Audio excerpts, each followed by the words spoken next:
Oke, assalamualaikum warahmatullahi wabarakatuh. Hai rekan-rekan yang ada di channel Sedusa Edukasi ya. Kali ini saya akan berbagi tentang materi-materi dan kisi-kisi soal IPS guru terpadu ya, yaitu IPA terpadu untuk seleksi kompetensi bidang pada tahun 2019 atau tahun 2020. Nah, rekan-rekan di sini kita akan berbagi materinya sesuai dengan kisi-kisi Permenpan ya. Yang baru menemukan channel ini, kami ucapkan selamat datang, dan buat Anda yang sudah station di sini, ucapkan welcome dan semoga lulus semuanya. Dan sesuai dengan Permenpan RB nomor 23 tahun 19 dan BKN nomor 11 tahun 2019. Di sini kita coba rincikan dulu sebelum kita ke contoh soal atau materi SKB IPA terpadunya. Nah, untuk Permenpan RB, jadi materi SKB fungsional disusun oleh jabatan pembina. Nah, materi SKB teknis yang bersesuaian. Materi SKB dapat berupa tes fisik, bahasa asing, wawancara, dan psikotes. Nah, serta SKB yang menggugurkan harus dicantumkan di masing-masing instansi. Nah, jadi nanti kalau ketika kita tidak lulus, ya tapi saya doakan semoga Anda yang nonton ini, semoga lulus semuanya untuk SKB CPNS 2020 atau 2019 ini. Oke rekan-rekan ya, di sini kita coba lanjut ke ke BKN nomor 11 tahun 2019. Jadi tugas beliau-beliaunya adalah menyusun soal SKB ke dalam sistem chat. Ya, kemudian memperhatikan kesesuaian kompetensi jabatan, mudah dipahami serta materinya umum dan khusus. Nah, buat Anda nanti, jadi materinya bentuk umum dan bentuk khusus. Untuk guru IPS tentu berkaitan tentang guru IPS ya, IPS baik di guru SD maupun di guru SMP. Oke, kita sebelum lanjut ke soal materi poin nomor 1 ya rekan-rekan ya, silahkan siapkan diri Anda. Oke, contoh soal SKB guru IPS. Contoh nomor 1. Pada sebuah peta, jarak kota Pandeglang dan kota Jakarta adalah 9 cm. Jika skala pada peta tersebut 1:1.250.000, maka jarak sebenarnya kedua kota tersebut adalah A. 110 km, B. 112,5 km, dan C. 112 km, D 125 km. Oke, yang mana jawabannya rekan-rekan?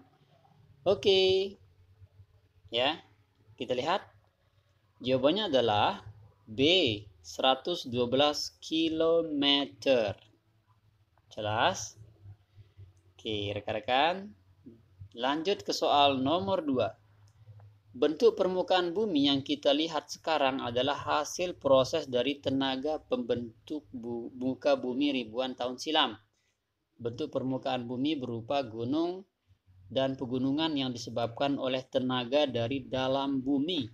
Merupakan proses dari tenaga A.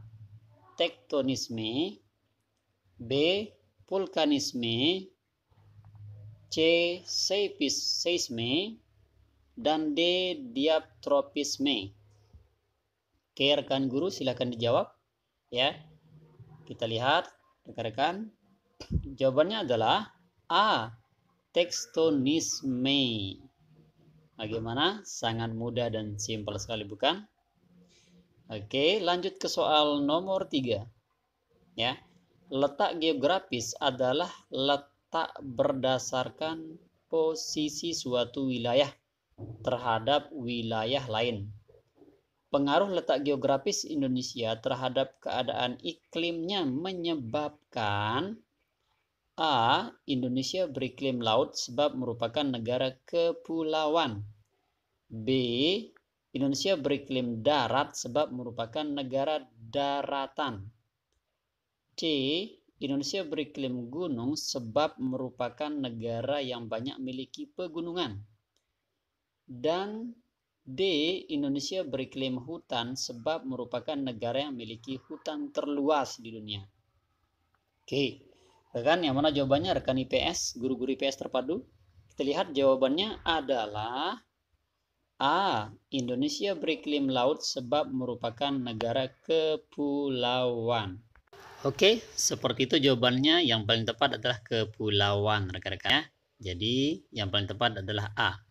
Oke, sebelum kita lanjut ke soal nomor 4 ya, silakan buat rekan-rekan yang belum subscribe, silakan di-subscribe dulu agar terus bersemangat membuat video-video bermanfaat untuk banyak orang. Dan jangan lupa di-like video ini serta bagikan untuk orang-orang yang berguna atau menguntungkan. Oke, lanjut ke soal nomor 4. Pak Endro berangkat dari Ambon menuju Jakarta menggunakan pesawat terbang. Jika Pak Endro berangkat dari Ambon pukul 14.30 WIB dan lama perjalanan yang ditempuh selama 2,5 jam, maka Pak Endro ya akan tiba di Jakarta pada pukul A. 15.00 waktu Indonesia Barat, B. 17.00 waktu Indonesia Tengah, C. 16.30 waktu Indonesia Barat, dan D. 12.30 waktu Indonesia WIB. Ya, oke, mana jawabannya? Oke, kita lihat rekan-rekan ya. Jawabannya adalah A. Pukul 15.00 waktu Indonesia Barat. Karena Jakarta itu adalah WIB ya, Indonesia bagian barat. Jadi yang paling tepat jawabannya adalah 15.00 waktu Indonesia Barat. Oke, lanjut ke soal nomor 5. Untuk mengetahui jumlah penduduk suatu negara atau daerah, dilakukan pencatatan penduduk. Untuk mengetahui jumlah penduduk suatu negara atau daerah dilakukan sebut A. Sensus penduduk, B. Survei penduduk, C. Registrasi penduduk, dan D. Pendataan penduduk. Oke, jawabannya adalah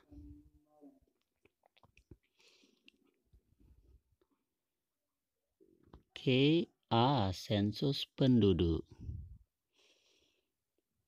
Oke, sangat mudah sekali bukan? Itu yang secara berkala, serentak, dan menyeluruh, yaitu sensus penduduk ya, catatan penduduk. Lanjut ke soal nomor 6.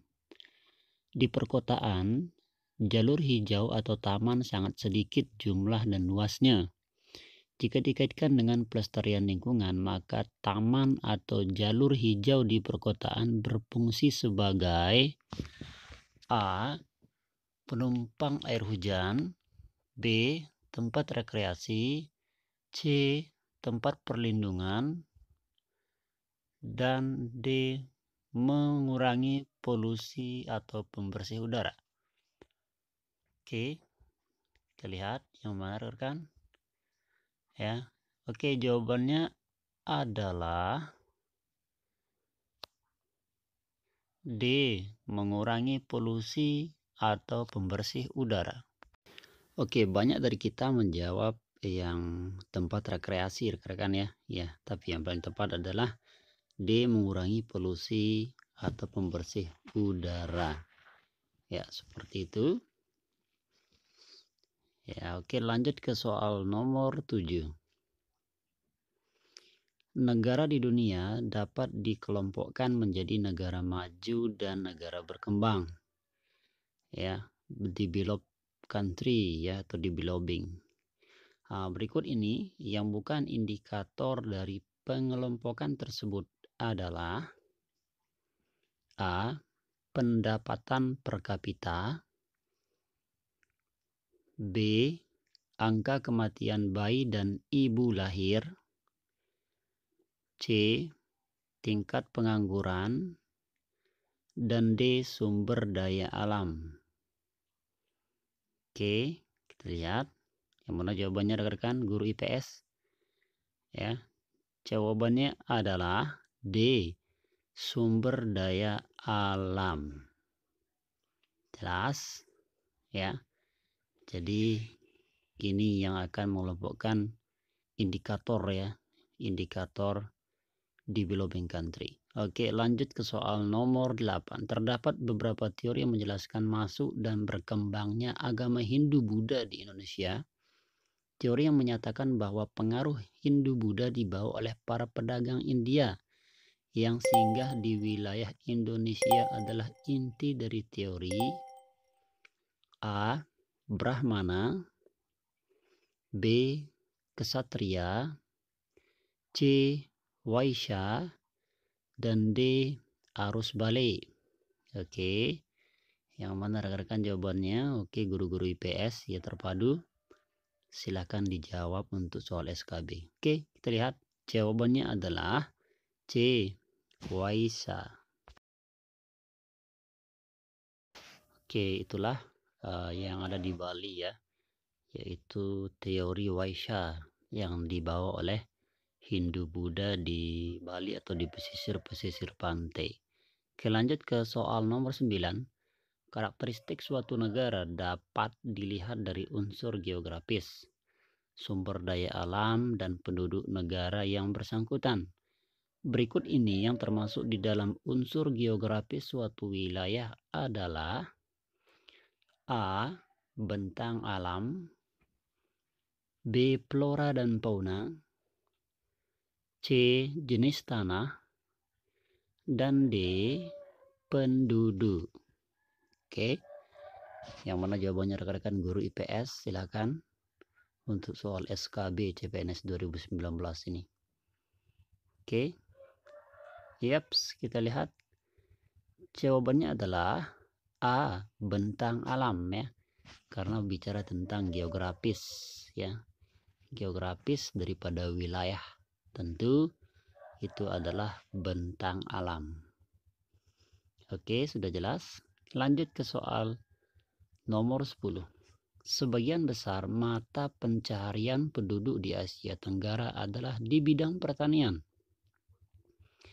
Negara yang mayoritas penduduknya bukan bermata pencaharian di bidang pertanian adalah A. Indonesia, B. Vietnam, C. Singapura, dan D. Thailand. Oke, yang mana rekan ya? Oke, kita lihat jawabannya adalah Singapura ya, karena negara sedikit wilayahnya ya, yang memang industri, jadi bukan mayoritas pertanian di Singapura ya. Oke, silakan rekan-rekan yang mau komentar silakan ya, komentar atau yang mau versi lengkap dari soal ini silakan ambil di link deskripsi di bawah, atau silakan komentar pada komentar di bawah, sertakan email Anda ya di sana. Oke, nanti kami kirimkan. Lanjut ke soal nomor 11. Salah satu bukti yang menunjukkan masuknya pengaruh Islam sebagai akibat proses perdagangan internasional ditunjukkan oleh letak kerajaan-kerajaan Islam yang ada di daerah A. Muara sungai, B. Pedalaman, C. Pesisir pantai, dan D. Tepi danau. Oke, rekan guru IPS untuk SKB silakan, mana jawabannya? Oke, jawabannya adalah C. Pesisir pantai ya. Jadi kerajaan-kerajaan dulu melalui perdagangan internasional melalui pesisir pantai. Jadi disebarkan agama Islam itu melalui perdagangan dengan terhubungnya pesisir-pesisir pantai di setiap daerah di Indonesia. Oke, seperti itu ya. Sudah paham rekan? Oke, lanjut ke soal nomor 12. Pergerakan nasional di Indonesia ditandai dengan munculnya organisasi-organisasi modern yang digunakan sebagai alat dalam mencapai kemerdekaan. Organisasi modern yang menjadi pelopor pergerakan nasional di Indonesia adalah A. Budi Utomo, B. PNI atau Partai Nasional Indonesia, dan C. Indische Partij, D. Perhimpunan Indonesia. Nah, Indische Partij ini bahasa Belanda rekan-rekan ya. Oke, yang mana jawabannya rekan-rekan guru IPS untuk soal SKB? Kita lihat jawabannya adalah ya A. Budi Utomo. Jadi beliau adalah sebagai pelopor pergerakan nasional dulu pada organisasi modern ya, untuk pergerakan nasional atau kemerdekaan RI Republik Indonesia. Lanjut ke soal nomor 13. Salah satu poin penting dalam pergerakan nasional Indonesia adalah dilaksanakannya Kongres Pemuda II tanggal 23 Oktober 1928 yang menghasilkan Ikrar Sumpah Pemuda. Adapun pengaruh dari ikrar tersebut bagi perjuangan bangsa Indonesia adalah, nah ini pengaruhnya ya rekan-rekan ya. Oke, A, membangkitkan kesadaran nasional. B, Belanda mulai bersikap lunak kepada para tokoh nasionalis. C, mempercepat proses kemerdekaan. Dan D, memperkuat tekad bangsa Indonesia untuk bersatu. Oke, yang mana jawabannya nih rekan-rekan? Oke, jawabannya adalah, ya, kita lihat ini sebagai Sumpah Pemuda, yaitu D, memperkuat tekad bangsa Indonesia untuk bersatu. Itu adalah pengaruh terhadap Ikrar Sumpah Pemuda pada tanggal 28 Oktober. Maka sampai sekarang ya, pada tanggal 20 Oktober kita sering mengadakan atau memperingati Hari Sumpah Pemuda. Ya, seperti itu. Sekarang lanjut ke soal nomor 14. Perang Dunia II tidak hanya terjadi di wilayah Eropa, melainkan terjadi di wilayah Asia Pasifik. Perang Dunia II di wilayah Asia Pasifik diawali dengan peristiwa A, penduduk Jepang di Indonesia. B, penyerbuan Jepang terhadap semenanjung Korea. C, penyerbuan Jepang terhadap wilayah Asia Tenggara dan China. Dan D, penyerangan Jepang atas Pearl Harbor, pangkalan Angkatan Laut Amerika Serikat. Oke, yang mana jawabannya? Ayo rekan-rekan guru IPS ya. Yang manakah jawabannya untuk soal SKB CPNS ini? Oke, jawabannya adalah D, penyerangan Jepang atas Pearl Harbor, pangkalan Angkatan Laut Amerika Serikat. Jadi ini diawali dengan peristiwa ya, untuk perang Asia bagian Pasifik. Lanjut ke soal nomor 15. Dikeluarkannya Dekret Presiden 5 Juli 1959 dilatar belakangi oleh A, pemberontakan di berbagai daerah. B, kegagalan Dewan Konstituit membuat Undang-Undang Dasar. C, DPR tidak dapat memenuhi keinginan rakyat. Dan D, terjadinya perselisihan antara DPR dan Presiden ya. Oke, apa yang melatar belakanginya rekan-rekan ya, silahkan dijawab ya. Dijawab dan kita lihat yang mana melatar belakanginya. Jawabannya adalah ya B, kegagalan Dewan Konstituit membuat undang-undang. Ingat rekan-rekan ya, ingat. Itu yang perlu kita ingat pada Dekret Presiden 5 Juli ya, yaitu kegagalan Dewan Konstituit membuat undang-undang. Jadi rekan-rekan harus ingat ini karena ini merupakan sejarah ya, sejarah yang penting untuk diingat biar kita menjadi orang-orang yang nasionalis. Lanjut ke soal nomor 16. Pada tahun 1965 Indonesia pernah dikeluarkan dari keanggotaan PBB ya. Ini salah tulis PBB sebenarnya. Nah, alasan utama yang mendorong Indonesia keluar dari PBB adalah, terlihat A, terpilihnya Malaysia sebagai anggota tidak tetap Dewan Keamanan PBB. B, PBB tidak mendukung Indonesia dalam perjuangan pembebasan Irian Barat. C, negara-negara anggota PBB belum mengakui kemerdekaan Indonesia.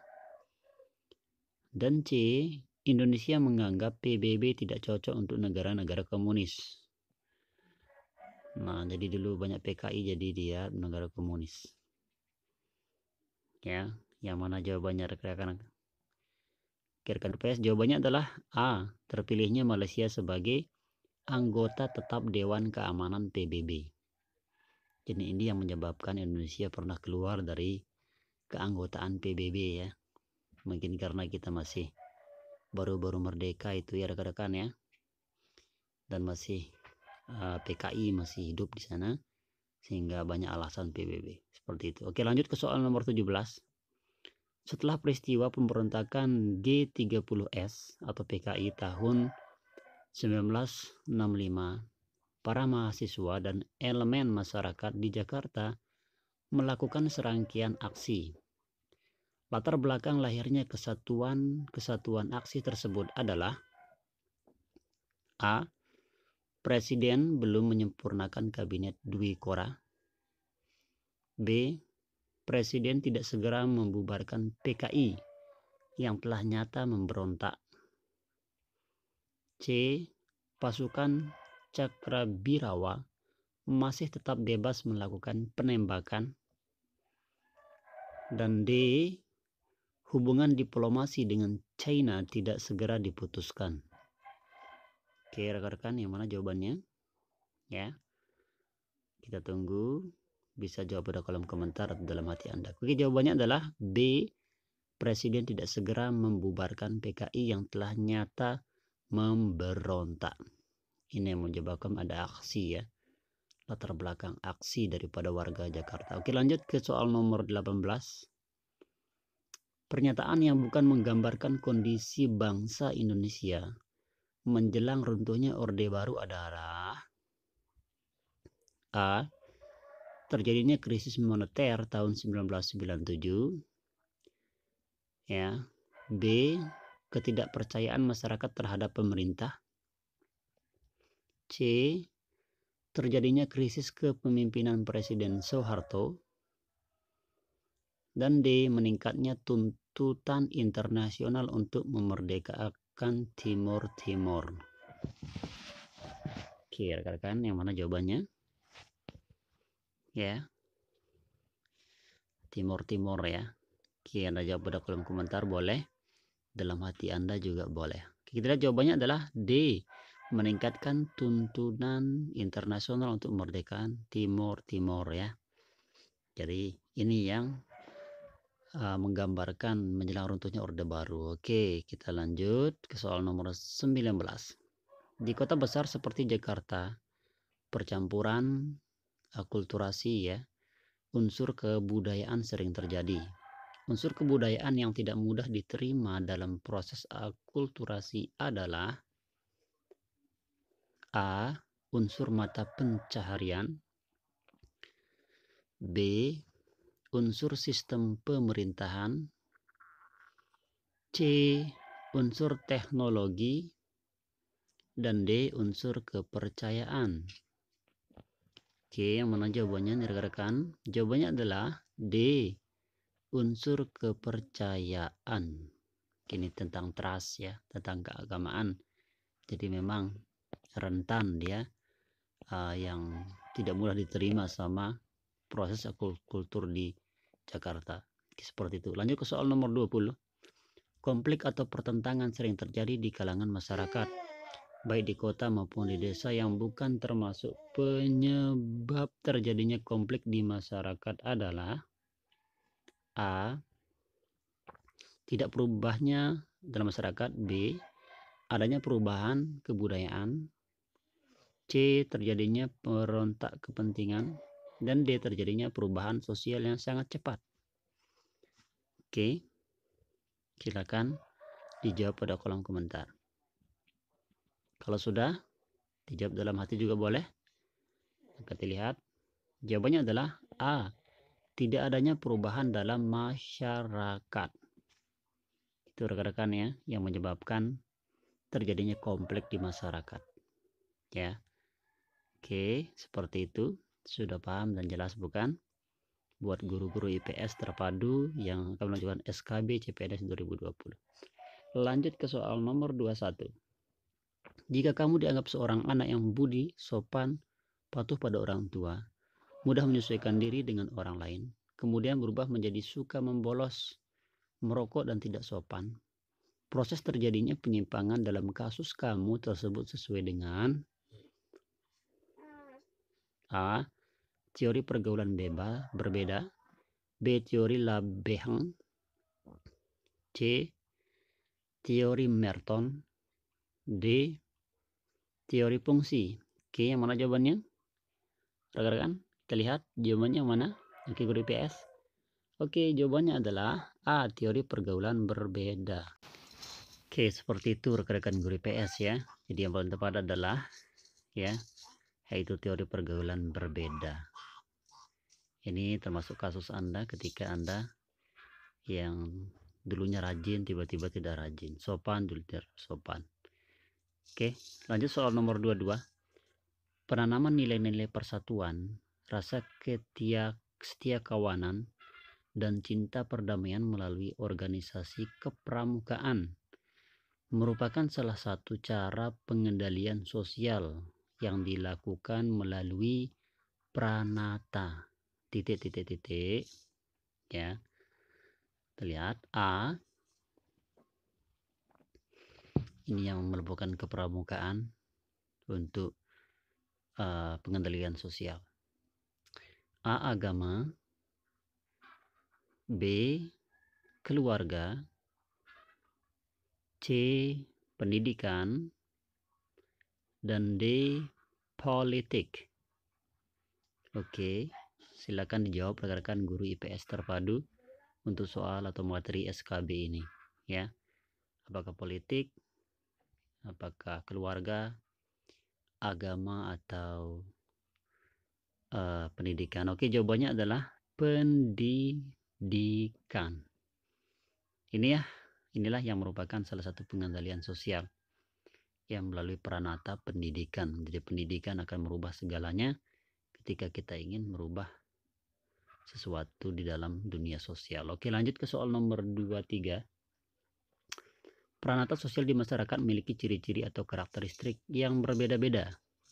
Berikut ini yang bukan merupakan ciri-ciri pranata sosial adalah A. Merupakan suatu cara bertindak, B. Memberi suatu tingkah kekekalan tertentu, B. Memberi suatu ikatan terhadap anggota, dan D. Mempunyai tradisi tertulis maupun tidak tertulis. Oke, situs edukasi silakan. Yang mana jawabannya adalah C. Memberi suatu ikatan terhadap anggota. Oke, sangat mudah sekali bukan? Lanjut ke soal nomor 24. Sebuah proses penyebaran berbagi informasi dan pengalaman kepada semua orang di seluruh dunia, misalnya penyebaran teknologi komputer, ya, televisi dan internet, adalah kategori globalisasi sebagai proses A. Internasionalisasi, B. Universalisasi, C. Modernisasi, dan D. Liberalisasi. Oke, ini istilah-istilah penting ya. Kita lihat jawabannya adalah B. Universalisasi ya. Kita kebelat nyebutnya. Kira-kira lanjut ke soal nomor 25. Globalisasi membawa pengaruh di berbagai bidang kehidupan umat manusia. Pengaruh positif perdagangan bebas dalam era globalisasi di bidang ekonomi adalah A. Dapat merugikan bangsa Indonesia, B. Dapat menumbuh semangat kewirausahaan, C. Dapat mendorong perkembangannya gaya hidup konsumtif, dan D. Dapat menghambat pertumbuhan ekonomi nasional. Ya, oke, kita lihat bisa jawab pada kolom komentar atau dalam hati Anda untuk rekan-rekan guru IPS. Kita lihat jawabannya adalah B. Dapat menumbuh semangat kewirausahaan. Ya, seperti itu rekan. Silahkan rekan-rekan yang belum subscribe, silahkan di subscribe dulu ya, agar kami terus bersemangat untuk membuat video-video bermanfaat. Di subscribe dulu rekan-rekan untuk kita lanjutkan, dan jangan lupa share video ini serta like ya. Dan buat Anda yang ingin dapatkan versi lengkap, silahkan tinggalkan email Anda pada kolom komentar. Oke, di sini pada soal terakhir, soal 26 ya, saya ingin mengharapkan Anda untuk menjawabnya pada kolom komentar apakah A, B, C, atau D jawabannya, untuk mengetahui daripada keseriusan Anda untuk menghadapi SKD. Oke, kita coba lanjut Perubahan sosial budaya dapat menimbulkan dampak positif maupun dampak negatif. Salah satu dampak positif dari perubahan sosial budaya di masyarakat adalah A. Sikap konsumtif, B. Munculnya nasionalisme, C. Inovatif, dan D. Kreatif. Oke, silahkan dijawab pada kolom komentar ya rekan-rekan yang untuk soal 26 ini. Saya tidak menjawabnya, saya ingin Anda menjawabnya pada kolom komentar untuk mengetahuinya, dan serta tinggalkan email Anda untuk kami kirimkan versi lengkap dari soal ini ya. Dan buat Anda juga yang ingin mendapatkan RPP, jika Anda guru ya silakan komentar di bawah ya, tuliskan RPP apa mau Anda, kelas berapa dan semester berapa. Yaps, thank you sudah menonton dari awal sampai akhir. Sekian, assalamualaikum warahmatullahi wabarakatuh.